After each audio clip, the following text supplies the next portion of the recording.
اللهم صل على سيدنا ومولانا محمد وعلى آل سيدنا ومولانا محمد مبارک وسلم وصلوا علیہ۔ سورۃ البقرہ آیت نمبر 54 سے آج ہم شروع کریں گے۔ اعوذ باللہ من الشیطان الرجیم، بسم اللہ الرحمن الرحیم۔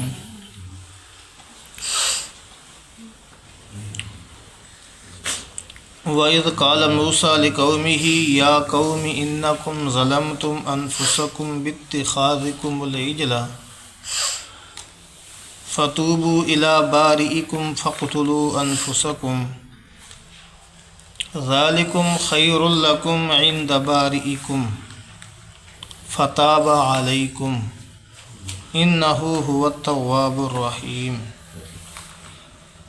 وَإِذْ قَالَ مُوسَىٰ، اور جب کہا موسیٰ نے لقومہ اپنی قوم سے، یا قومی اے میری قوم، انکم ظلمتم انفسکم، تم نے نقصان کیا اپنا، باتخاذکم العجل، ایک بچھڑے کو معبود بنا کر، فتوبوا الی بارئکم، سو اب توبہ کرو اپنے پیدا کرنے والے کی سے، پیدا کرنے والے کی طرف، فَاقْتُلُوا أَنفُسَكُمْ، اور مار ڈالو اپنی جان،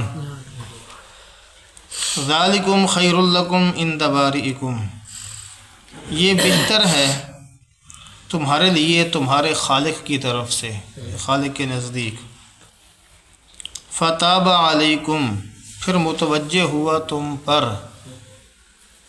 انَّهُ هُوَ التَّوَّابُ الرَّحِيمُ، بے شک وہی ہے معاف کرنے والا بڑا مہربان۔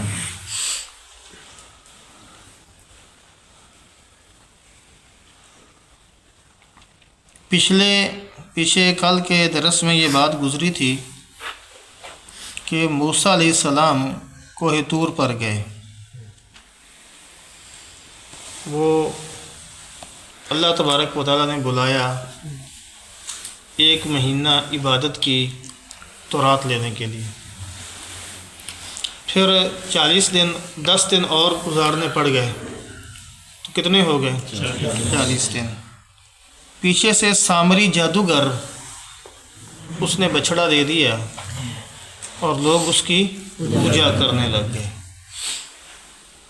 جب موسیٰ علیہ السلام واپس آئے تو دیکھا کہ قوم تو سامری جادوگر کے دیے ہوئے بچھڑے کی پوجا کر رہی ہے۔ تو اس وقت موسیٰ علیہ السلام نے اپنی قوم سے فرمایا کہ اے میری قوم، انکم ظلمتم انفسکم، کہ تم نے کیا کیا ہے؟ نہ اپنی جانوں کو نقصان پہنچایا ہے، کیا کر کے؟ بچھڑے کی عبادت کر کے، ایک گوشالہ پرستی کر کے تم نے کیا کیا ہے؟ اپنا نقصان کیا ہے، لہٰذا اب تم کیا کرو؟ توبہ کرو۔ فَاقْتُلُوا أَنفُسَكُمْ، تمہاری توبہ ایسی ہوگی کہ تم اپنی جانوں کو مار ڈالو، ٹھیک ہے نا؟ بعض جرم ایسے ہوتے ہیں کہ ان کی سزا کیا ہوتی ہے؟ قتل ہوتی ہے۔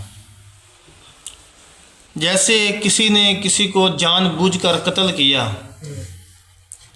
قتل عمد، ارادے کے ساتھ، تو اگر وہ توبہ کر بھی لے گا تو اس کی سزا کیا ہے؟ قتل ہے۔ کیا ہے؟ قتل ہی ہے۔ قصاص کو قتل نہیں کہتے ہیں، برابری مماثلت۔ شادی شدہ نے زنا کیا اور زنا کے اوپر کیا ہو گئی؟ شہادت پوری ہو گئی، 4 شہادتیں لگ گئیں، تو کیا ہوگی؟ سنگسار۔ اگر وہ توبہ کر بھی لے گا تو پھر بھی کیا ہوگی؟ یہاں ان کی توبہ بھی ایسی تھی کہ اگر انہوں نے زبان سے جو بھی کہہ دیا، لیکن جو ان کی توبہ کا طریقہ تھا وہ یہ تھا کہ تم اپنی جانوں کو کیا کرو؟ مار ڈالو، قتل کر ڈالو۔ قتل کرنے کا طریقہ یہ کہ جن خاندان کے جن لوگوں نے، گھر کے جن لوگوں نے بچھڑے کی پوجا کی تھی وہ مارے جائیں گے ان لوگوں کے ہاتھوں جنہوں نے ان کی پوجا نہیں کی تھی، انہیں پوجا نہیں کی تھی۔ مثال کے طور پر اگر ایک گھر میں دو بھائی رہتے ہیں اور ایک بھائی نے تو بچھڑے کی عبادت کی اور دوسرے نے نہیں کی، تو جس نے نہیں کی وہ اس کو قتل کرے گا جس نے کی تھی، پھر ان کی توبہ قبول ہوگی، پھر کیا ہوگی؟ توبہ قبول ہوگی۔ کتنی سخت بات ہے، ٹھیک ہے۔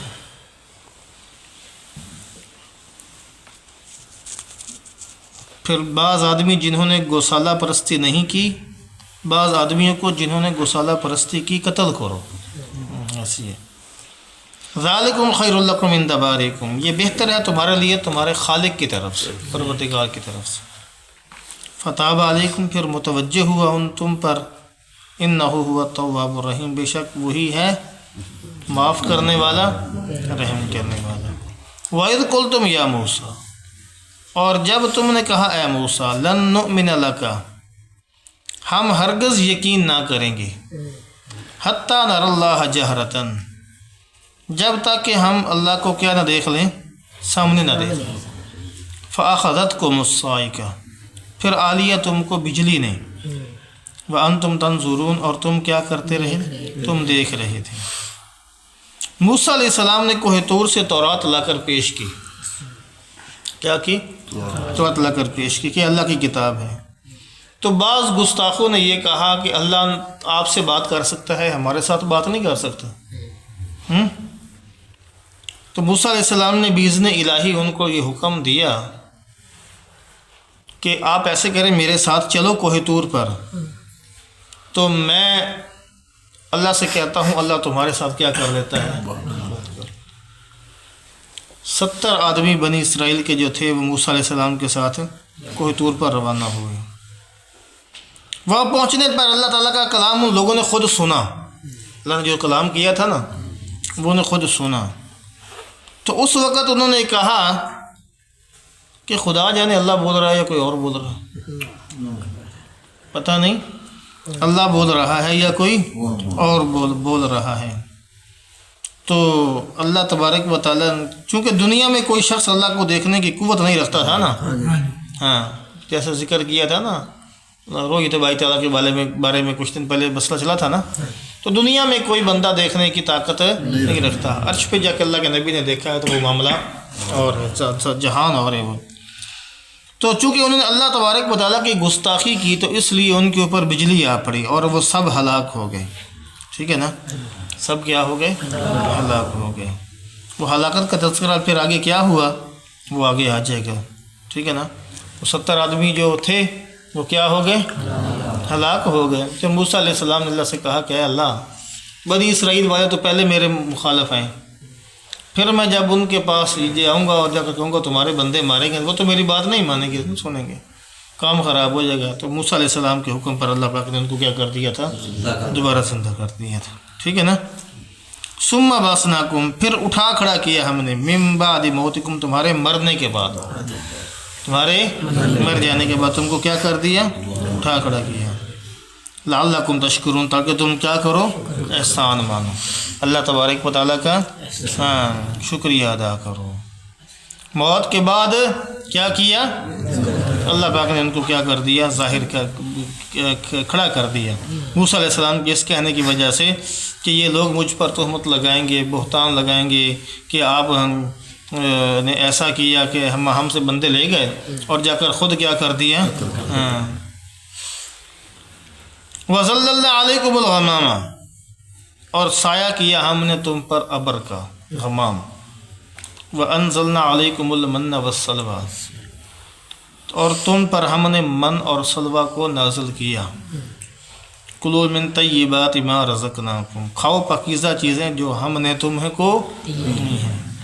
وَمَا ظَلَمُونَا، اور وَمَا ظَلَمُونَا، اور انہوں نے ہمارا کوئی نقصان نہیں کیا، وَلَٰكِنْ كَانُوا أَنفُسَهُمْ يَظْلِمُونَ، بلکہ اپنا ہی نقصان کرتے رہے، کیا کرتے رہے ہیں، اپنا ہی نقصان کرتے رہے ہیں۔ یہ دونوں قصے جو ہیں نا، یہ پچھلا جو گزرا ہے وہ اور یہ جو قصہ ہے، یہ جو واقعہ ہے، یہ وادی طے کے اندر ہوئے ہیں، وادی طے کے اندر ہوئے ہیں۔ طے کہتے ہیں سرگرداں پھرنا، تو واقعہ بیان کر دیتا ہوں. بنی اسرائیل کا اصلی جو وطن تھا وہ ملک شام تھا. حضرت یوسف علیہ السلام جب مصر میں آ کر بادشاہ بنے تو پھر یہ کہاں آ کے رہنے لگ گئے تھے؟ مصر میں آئے اور یہیں رہ پڑے. اور ملک شام میں ایک امالکہ نامی ایک قوم تھی، اس نے کیا کر لیا؟ تسلط قائم کر لیا. فرعون جب غرق ہو گیا اور یہ لوگ مطمئن ہو گئے تو اللہ پاک نے ان کو یہ حکم دیا کہ آپ ایسا کریں کہ آپ جائیں واپس اور امالکہ قوم سے کیا کریں؟ جہاد کریں. جہاد کریں، اپنا اصلی وطن جو ہے سو سے کیا کر لیں؟ چھڑوا لیں. بنی اسرائیل اس ارادہ پر مصر سے نکلے کہ ہم جاتے ہیں شام اور جا کر امالکہ کے ساتھ کیا کرتے ہیں؟ جہاد کرتے ہیں، لڑتے ہیں. ٹھیک ہے نا. رستے کے اندر ان کو پتہ چلا کہ وہ جو امالکہ قوم ہے وہ تو بڑی طاقتور ہے، بڑی جنگجو قوم ہے، بڑے بہادر قوم ہے. تو انہوں نے جہاد کرنے سے انکار کر دیا، ہمت ہار گئے، جہاد کرنے سے انکار کر دیا. تو اللہ تبارک و تعالیٰ نے ان کو شام اور مصر کے درمیان ایک 10 میل کی وادی ہے، اس کو وادی طے کہتے ہیں، بعد قدر اس کا نام پڑا وادی طے. وہ 10 میل کا ایک رستہ ہے تھوڑا سا، تو اس کے اندر اللہ تبارک و تعالیٰ نے ان کو چھوڑ دیا، سرگرداں پھرتے رہے. 40 سال تک اسی ایک میدان میں رہے ہیں. 10 میل کے فاصلے میں کتنے دیر تک رہے ہیں؟ 40 سال تک. صبح کو سفر شروع کرتے، جہاں رات ہوتی وہاں پڑاؤ ڈالتے، جب صبح اٹھتے تو وہیں کھڑے ہوتے تھے جہاں سے صبح کی تھی. یہ اللہ پاک نے سزا دے دی. انہیں کیا دے دی؟ سزا دے دی. آپ حضرات کو پتہ ہے کہ جب ہم سفر کرتے ہیں تو سامان ساتھ کتنا رکھتے ہیں؟ بہت کم. اور جب سفر کرتے ہیں، ایک دن بندہ سفر کرتا ہے، کئی رات پڑ جاتی ہے، گزارا کرتا ہے، دوسرے دن سفر کرنا ہوتا ہے تو انتظام تو نہیں نہ کرتا. تو چونکہ ان کو کون سا پتہ تھا کل کو ہمارے ساتھ کیا ہونے والا ہے، کل کو ہمارے ساتھ کیا ہونے والا ہے. تو یہ تو ہر دن کو اپنا آخری دن سمجھتے تھے کہ ہم منزل کو پہنچنے والے ہیں. تو اس لیے اتنا کوئی انہوں نے انتظام بھی نہیں کیا. تو اللہ تبارک و تعالیٰ نے ان کے لیے پھر انتظام کیا. ایک تو یہ تھا کہ سردی گرمی سے بچاؤ کے لیے، گرمی پڑتی تو اس کے بچاؤ کے لیے اللہ پاک نے ان کے اوپر بادلوں کا سایہ کر دیا. چٹیل میدان میں تھے نا، اللہ پاک نے ان کے اوپر کیا کر دیا؟ بادلوں کا سایہ کر دیا. پھر کھانے پینے کے لیے اللہ تبارک تعالیٰ ان کے لیے من و سلوہ اتارا. کیا کیا؟ ان کے لیے من و سلوہ اتارا. وہ ترنجبین کی طرح درختوں کے اوپر کوئی میٹھی چیز لگ جاتی تھی تو اس کو من کہتے ہیں. وہ اٹھاتے اپنا وقت کی ان کو مل جاتا، اٹھا کر کھا لیتے، تو درختوں سے اتار لیتے. یا ان کے بعد جگہ آتا ہے کہ صبح کو اٹھتے تو ان کے گھروں میں بڑا ہوتا تھا، جہاں وہ رہتے تھے نا وہاں ان کے پڑا ہاؤس کی طرح بڑا ہوتا تھا. اور سلوہ کہتے ہیں بٹیر کو. ٹھیک ہے نا، کیا کہتے ہیں؟ اور بٹیر ان کے پاس آتے تھے. اس لیے اللہ تبارک و تعالیٰ نے ان کو یہ 2 چیزیں دی ہیں. ٹھیک ہے نا. بٹیرے ان کے پاس مانوس ہو کے آ جاتے، ان کو ذبح کرتے، کھا لیتے بھون کا تیار کر کے. اس کو سلوہ کہتے ہیں. اللہ تبارک و تعالیٰ نے ان کو یہ حکم دیا کہ آپ ان پاکیزہ چیزوں سے کھاؤ. کیا کرو؟ کھاؤ. لیکن کل کے لیے جوڑ کے نہ رکھنا، میں کل کو نیا دے دوں گا. ان کو رب کی ذات کے اوپر اتنا یقین تھا، کل کے لیے رکھنے لگ گئے. کیا کرنے لگ گئے؟ اللہ دے بھی رہا ہے اور کہہ بھی رہا ہے کہ آپ نے نہیں رکھنا. ٹھیک ہے نا. اتنے ناز اٹھائے ان کے لیے، ان کے ناز اٹھائے گئے تو رب کی ذات پہ اتنا یقین تھا تو انہوں نے کل کے لیے جوڑنا شروع کر دیا. اللہ فرماتے ہیں وما ظلمونا، ہمیں تو ظلم نہیں کیا، ولیکن کانوا انفسہم یظلمون، انہوں نے خود ظلم کرنا شروع کر دیا. کیا ظلم؟ کہ وہ رکھنے لگ گئے، کھانے خراب ہونے لگ گئے. وہ رکھنے لگ گئے، کھانے خراب. اللہ پاک نے وہ نعمت واپس لے لی پھر. ٹھیک ہے نا. تو یہ 40 سال تک اس وادی کے اندر رہے، وادی طے کے اندر. تو 40 سال کے اندر پھر کپڑوں کا انتظام، درزی کا انتظام، فیکٹری اور کھڑییں، اور یہ کہاں سے آئے؟ یہ 40 سال کے اندر ان کو کپڑے ان کے میلے ہی نہیں ہوئے. اللہ کا کرم ایسا ہوا کہ ان کے کپڑے جو انہوں نے کپڑے پہنے ہوئے تھے 40 سال تک وہ خراب ہی نہیں ہوئے. اللہ پاک نے ایسا انتظام کر. اچھا خراب تو نہیں ہوئے لیکن یہ بڑے تو ہوئے ہیں نا. یہ 40 سال میں بندہ کہاں کا کہاں پہنچ جاتا ہے. تو جو بچہ تھا وہ 40 سال میں کہاں چلا گیا. تو اس کے کپڑے وہ تو سال 2 سال میں چھوٹے ہو گئے. روایات میں آتا ہے کہ جیسے جیسے قد بڑھتا گیا ایسے ایسے کپڑے وہ جو پہنے ہوئے تھے وہی بڑھتے گئے. جو کپڑے تھے وہ بھی بڑھتے چلے گئے. نہ اتنا لاڈ پیار کیا اللہ پاک نے ان کے ساتھ. ٹھیک ہے نا. اگر اللہ پاک نے عذاب بھی دیا ہے نا تو اس کے اندر بھی اللہ تبارک تعالیٰ ان کا خیال رکھا ہے. ان کی ضروریات کا میں نے خیال رکھنا ہے. ان کی ضروریات کا میں نے خیال رکھنا ہے. تو اللہ تبارک و تعالیٰ نے اپنے دشمنوں کے ساتھ یعنی اپنے نافرمانوں کے ساتھ اپنا مذاق اڑانے والوں کے ساتھ یہ کر دیا. ٹھیک ہے نا. مذاق اڑایا تھا نا اللہ کی, وہ انکار ہی کیا نا کہ ہم جہاد نہیں کرتے, ڈر گئے اللہ کے حکم کے باوجود ڈر گئے. تو ہاں تو اللہ پاک نے ان کا یہ انجام کیا ہے. اگر آج کوئی رب کا فرما بردار ہو کر رب کی ذات پہ یقین نہ رکھے تو پھر وہ اپنی بدبختی ہے نا جی. کیا کرتی ہے اس کی اپنی بدبختی ہے نا. تو جب اللہ کا حکم آج بھی مانیں گے تو اللہ کی مدد آج بھی شامل حال ہے. اللہ کی نافرمانی آج کریں گے تو آج بھی اللہ کا عذاب آنے میں دیر نہیں ہے. تو یہ واقعہ ہمیں درس دیتے ہیں, واقعات ہمیں درس دیتے ہیں کہ اللہ تو یہ نہیں کہ بھائی فلاں کفار کو اتنا مل رہا ہے, فلاں کو اتنا نافرمانوں کو مل رہا ہے. اللہ نے رزق کا وعدہ کیا ہے, اس نے کھلانا ہی کھلانا. وہ اپنے فرما برداروں کو بھی کھلائے گا, اپنے نافرمانوں کو بھی. دنیا دار العمل ہے, دار الجزا نہیں ہے. آخرت دار الجزا ہے, آخرت دار الجزا ہے. تو اللہ پاک نے جو انسان کے مقدر میں لکھا ہے وہ اس کو ملنا ہی ملنا ہے روزی کے اعتبار سے. لیکن جو اللہ تبارک و تعالیٰ نے انسان کی ڈیوٹی لگائی ہے, ڈیوٹی لگائی ہے, وہ ڈیوٹی انسان کو پوری کرنی پڑے گی عبادت کی صورت کے اندر. ٹھیک ہے نا. بھائی میں کتنے جا رہے ہیں؟ میں جا رہا ہوں مری سیر کرنے واسطے. میں مری سیر کرنے واسطے جا رہا ہوں. اپنے ایک منڈا اپنے بیلی دستہ پہ ہے, مثال ہے. میں کتنے جا رہا ہوں؟ مری سیر کرنے واسطے جا رہا ہوں. او یار تو اتنا خرچہ کیوں میں چکیں گا؟ میرا ابا میرے نال نہیں, میرا ابا میرے نال ہوئے گا. او میں اتوں ایک فلاں کوٹ لے کے آواں گا,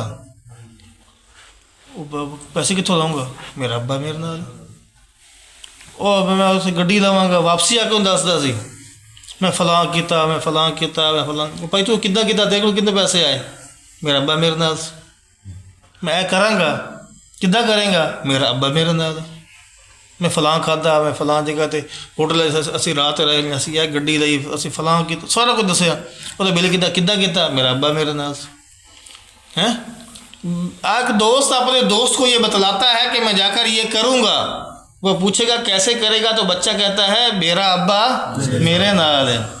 اے کیتا کداں کیتا؟ میرا ابا میرا. ایک بندے کو اپنے ابا کے اوپر تو اتنا یقین ہے, اگر یہ یقین آ جائے میرا ربا میرا نال ہے, میرا ربا میرے نال ہے, میرا رب میرے ساتھ ہے. وَنَحْنُ أَقْرَبُ إِلَيْهِ مِنْ حَبْلِ الْوَرِيدِ. شہرگ سے بھی اللہ فرماتا ہے کہ زیادہ قریب ہوں, شہرگ سے بھی زیادہ قریب. ٹھیک ہے, اقرب اس میں تفضیل کا صیغہ ہے, میں بہت زیادہ قریب ہوں, شہرگ سے بھی بہت زیادہ قریب ہوں. تو اگر یہ یقین بن جائے کہ ہمارا رب ہمارے ساتھ ہے, ہماری روزی کی ذمہ داری اس نے خود اٹھائی ہوئی ہے, تو جو ہمیں وہ فائدہ دے گا کوئی اس کو روک نہیں سکتا, اور جو وہ نقصان پہنچائے گا کوئی اس کو بھی نہیں روک سکتا. تو جب ہمارے نفع نقصان کی ذات ہماری اللہ تبارک و تعالیٰ کی ذات ہے, اور جب رزق کا وعدہ اللہ نے خود کیا ہوا ہے, تو ہم کیوں رب کی نافرمانی کی؟ تو جن نے رب کی نافرمانی کی ان کا بھی انجام آپ نے دیکھ لیا. لیکن اللہ کی جو مدد پھر بھی ان کے ساتھ شامل حال رہی ہے. تو جو فرما بردار بن جاتے تو پھر ان کا انجام کیا ہوتا ہے. اس لیے اللہ تبارک و تعالیٰ کے ہو کر رہیں, اور مصیبت دکھ پریشانی جو بھی ہے اس کو اللہ تبارک و تعالیٰ ہی کی طرف سے سمجھیں, اور اللہ کے ساتھ مزید قریب ہوتے چلے جائیں, مزید قریب ہوتے چلے جائیں. ہماری حدیث پاک میں آتا ہے کہ بیماری جو ہوتی ہے نا, تکلیف مصیبت پریشانی, یہ بعض دفعہ اللہ کی طرف سے رحمت ہوتی ہے, بعض دفعہ اللہ کی طرف سے کیا ہوتی ہے؟ زحمت ہوتی ہے. اب کیسے پتہ چلے گا کہ مصیبت تو ایک ہی آ رہی ہے, یہ رحمت بن رہی ہے یا زحمت بن رہی ہے؟ تو اس کے سمجھنے کا طریقہ یہ ہے کہ آپ کے اوپر مصیبت آئی, پریشانی آئی, تکلیف آئی, آپ اللہ سے اور دور ہو گئے، اللہ سے اور دور ہو. پہلے کوئی نہ کوئی عبادت کرتے تھے، اب اور دور ہو گئے. اسی لبے سی نمازاں بھی پڑھیے، قرآن بھی پڑھیے، تو پھر بھی اسی بتا اللہ سے اور دور ہو گئے. تو یہ پریشانی آپ کے لیے کیا بن گئی؟ زحمت بن گئی. آپ کے اوپر تکلیف آئی، پریشانی آئی، آپ اللہ کے قریب ہو گئے، اور آئی اور اللہ کے قریب ہوئے. پہلے قریب نہیں تھے، اب زیادہ قریب ہو گئے. پہلے قریب تھے، تکلیف آنے کے بعد اس سے بھی زیادہ قریب ہو گئے. یہ پریشانی آپ کے لیے رحمت بن گئی ہے، یہ رحمت بن گئی. اس لیے اللہ کی ذات کے اوپر نظر رکھیں اور اللہ تبارک تعالیٰ کے ساتھ دل لگائیں، رجوع کریں اس کی طرف. اللہ ملک کی توفیق نصیب کرے.